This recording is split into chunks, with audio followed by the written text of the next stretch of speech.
આચાર્ય શ્રી ગુરુજનો તથા મારા પ્રિય વિદ્યાર્થી ભાઈઓ તથા બહેનો, આજે હું તમને પ્રજાસત્તાક દિન વિશે બે શબ્દ કહેવા માંગુ છું. આપણા સ્વાતંત્ર્ય સંગ્રામના ઇતિહાસમાં 26મી જાન્યુઆરીનું વિશેષ મહત્વ છે. 1930માં રાવી નદીના કિનારે લાહોર કોંગ્રેસ લાહોર અધિવેશનમાં પંડિત જવાહરલાલ નહેરુ દ્વારા આ દિવસે પ્રતિભા લેવામાં આવી હતી કે જ્યાં સુધી ભારતના લોકોને આઝાદી નહીં મળે ત્યાં સુધી સ્વતંત્રતાની સવાર શરૂ જ રહેશે. આ બધા સંઘર્ષો અને મહાન નાયકોએ પોતાનું બલિદાન આપ્યું. આ બલિદાન આપણને આજ પણ ભૂલાય તેમ નથી.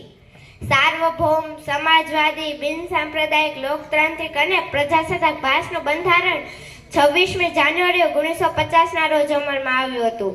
આ પ્રસંગે આપણા રાષ્ટ્રપતિ દ્વારા દિલ્હીના રાજપથ પર રાષ્ટ્રધ્વજ લહેરાવવામાં આવે છે.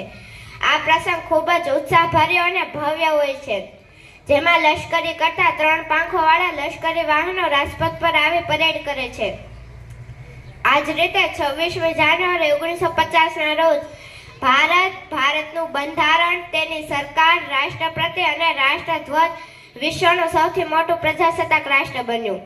આ દિવસનું મહત્વ સિદ્ધ કરવાના ઉદ્દેશ્યથી દર વર્ષે નવી દિલ્હીમાં એક મહાસરઘસનું આયોજન કરવામાં આવે છે, જેની શરૂઆત રાષ્ટ્રપતિના ભવન નજીક આવેલ રેસીના ટેકરીથી થાય છે.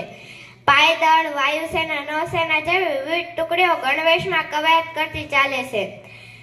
આ પરેડ ભારતના જુદા જુદા પ્રદેશને ઝાંખીઓને, ખટારાઓ અને ટ્રેલર પર બનાવેલ ધીમેથી સરકતો મંચ પર બતાવવામાં આવે છે. આ જીવંત પ્રસારણની દૂરદર્શન અને આકાશવાણી પરથી કરવામાં આવ્યું છે. રાષ્ટ્રીય બહાદુરી ચંદ્રક મેળવનાર બાળકો પણ આ સરઘસના ભાગ હોય છે. તેમને હાથી પર બેસાડવામાં આવે છે અને અંતમાં વાયુસેના પ્રદર્શન કરી આ સરઘસ પૂર્ણ કરવામાં આવે છે. અસ્તુ. જય હિન્દ, જય ભારત.